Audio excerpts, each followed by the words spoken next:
तो चलिए आज इस पर बात करते हैं कि औसत होने के जाल से बाहर कैसे निकला जाए। पता है, आज दुनिया में एक ऐसी महामारी फैली है जो किसी वायरस से नहीं बल्कि हमारी सोच से पैदा होती है। एक दिमागी बीमारी जिसे हम कह सकते हैं औसतपन। और देखिए, ये कोई नई बात नहीं है। सदियों पहले सुकरात ने कहा था। वाह क्या बात है! ये सोच हमारी असल क्षमता पर एक बहुत गहरा सवाल खड़ा करती है। क्या हम सिर्फ जिंदगी काटने के लिए है या फिर उस ताकत को खोजने के लिए जिसे पाने की क्षमता हम सब में है? और ये ही सवाल हमें उस आधुनिक महामारी की ओर ले जाता है जिसकी मैं बात कर रहा था, मीडियोक्रिटी, मतलब औसत बने रहने की बीमारी। ये एक ऐसी सोच है जो बस यही कहती है, अरे बस किसी तरह काम चला लो यार। इसको समझने के लिए चलिए डेविड गॉगिन्स के ऑफिस की एक कहानी सुनते हैं। ये कहानी दिखाती है कि ये बीमारी असल में दिखती कैसी है।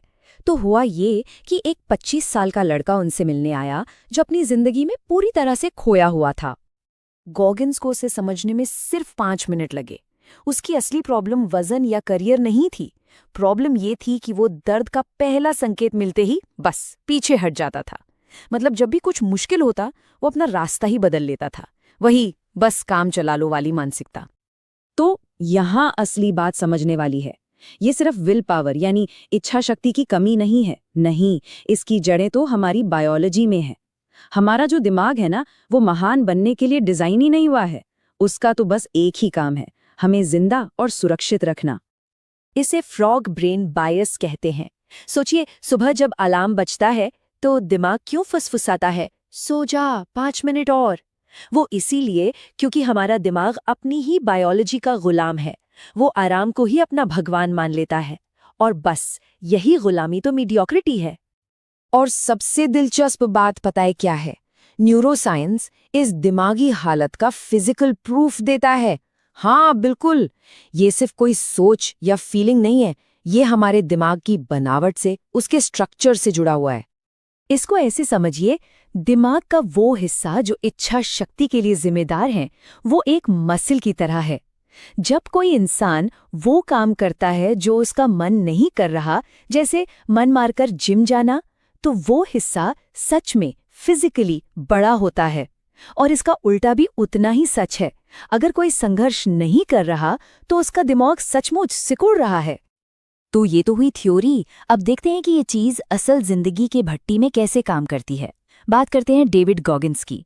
उन्होंने एक पागलपन भरा फैसला किया, बिना किसी खास ट्रेनिंग के 160 किलोमीटर की रेस में दौड़ने का।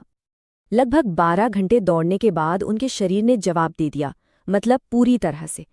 किडनियां फेल हो रही थीं, हड्डियों में स्ट्रेस फ्रैक्चर हो रहे थे, पैरों से खून बह रहा था और उनका दिमाग बस चीख रहा था, छोड़ दे, रुक जा, वरना मर जाएगा। और वो 4 घंटों तक एक कुर्सी पर बस टूटे हुए बैठे रहे। उन्हें समझ आ गया था कि जब आप असली नर्क में होते हैं ना, तो वो पॉजिटिव थिंकिंग और मोटिवेशनल कोट्स सब बकवास लगते हैं। सब कुछ खत्म हो चुका था। फिर उस गहरे अंधेरे से एक आवाज आई, एक कच्ची, एक जानवर जैसी सच्चाई। ये कोई मोटिवेशन नहीं था, नहीं, ये पहचान का एक भूचाल था। बस एक वाक्य जिसने सब कुछ बदल दिया। इस नए पहचान के साथ क्या हुआ? देखिए, दर्द तो अभी भी था, हड्डियां अभी भी टूटी हुई थीं, लेकिन अब उस दर्द को सहने वाला इंसान बदल चुका था। उन्होंने अपने टूटे पैरों पर टेप लपेटा और वो पूरी 160 किलोमीटर की दौड़ खत्म की। और इस भयानक तजुर्बे से एक जबरदस्त खोज हुई जिसे कहते हैं 40% का नियम। ये नियम कहता है कि जब हमारा दिमाग चिल्ला चिल्ला कर कहता है कि बस अब और नहीं हो सकता, मैं पूरी तरह खत्म हो गया हूं, तब असल में हमने अपनी क्षमता का सिर्फ 40% ही इस्तेमाल किया होता है। 60% तो अभी भी बाकी होता है। तो यहाँ सबसे जरूरी बात क्या निकल कर आती है? वो ये है कि टेम्पररी मोटिवेशन कोई जवाब नहीं है। हमें एक स्थायी, एक परमानेंट बदलाव की जरूरत है। इसीलिए गोगिन्स कहते हैं कि मोटिवेशन कचरा है। इसे पेन पैराडॉक्स कहते हैं। ये एक पुराना स्टोइक विचार है। ये कहता है कि जितना दर्द से भागोगे, जिंदगी उतना ही ज्यादा कष्ट देगी। लेकिन अगर अपनी मर्जी से मुश्किलों को चुनोगे तो जिंदगी का दिया हुआ कष्ट कुछ बिगाड़ नहीं पाएगा। बिल्कुल वैसे ही जैसे जिम में मसल्स तभी बनते हैं जब मसल फाइबर टूटते हैं। तो मतलब साफ है, लक्ष्य मोटिवेशन की कोई जादुई चिंगारी ढूंढना नहीं है। वो तो बस ईंधन है जो जलकर खत्म हो जाएगा। जरूरत है एक नए इंजन की, एक नई पहचान की। हमें पेट्रोल नहीं, पूरा इंजन बदलना होगा। अच्छा, तो ये सब सुनने में तो बहुत अच्छा लगता है, पर करें कैसे? चलिए अब कुछ प्रैक्टिकल टूल्स, कुछ तरीकों पर बात करते हैं जिनका इस्तेमाल इस प्रक्रिया को आज से ही शुरू करने के लिए किया जा सकता है। ये 3 नियम हैं जो उस फ्रॉग ब्रेन से कंट्रोल वापस छीनने का एक बहुत शक्तिशाली तरीका है। पहला, अकाउंटेबिलिटी मिरर, मतलब आईने के सामने खड़े होके खुद से एकदम सच्ची, कड़वी बातें बोलो, कोई मीठा झूठ नहीं। दूसरा, 40% पुश, जब दिमाग कहे बस तो सिर्फ 5 मिनट और करो।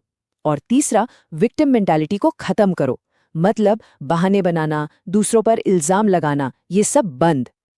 और अगर ये सब नहीं किया तो क्या होगा? दांव पर क्या लगा है? इसको समझने के लिए एक बहुत ही डरावने साइंटिफिक एक्सपेरिमेंट को देखना होगा।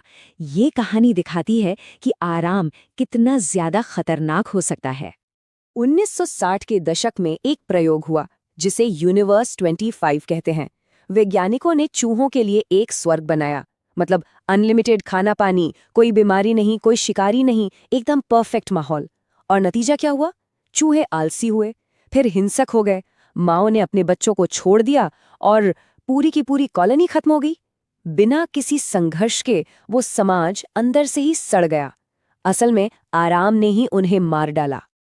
तो आखिर में हमारे सामने 2 ही रास्ते बचते हैं, एक आराम का जो हमें आलस, ठहराव और आखिरकार मौत की तरफ ले जाता है, और दूसरा संघर्ष का जो हमें विस्तार, ताकत और असली जिंदगी की तरफ ले जाता है। इंसान की आत्मा को फैलाव चाहिए, आराम नहीं। तो आखिर में एक सवाल खुद से पूछने लायक है। जब कोई अपनी जिंदगी के आखिरी पलों में होगा तो उसके सामने 2 लोग खड़े होंगे, एक वो जो वो इंसान बना और दूसरा वो जो वो बन सकता था। सवाल ये है, क्या वो दोनों अजनबी होंगे? अगर वो दोनों एक जैसे दिखते हैं तो वही स्वर्ग है, लेकिन अगर उनमें जमीन आसमान का फर्क है तो वही असली नर्क है। और ये चुनाव हर किसी को खुद करना है।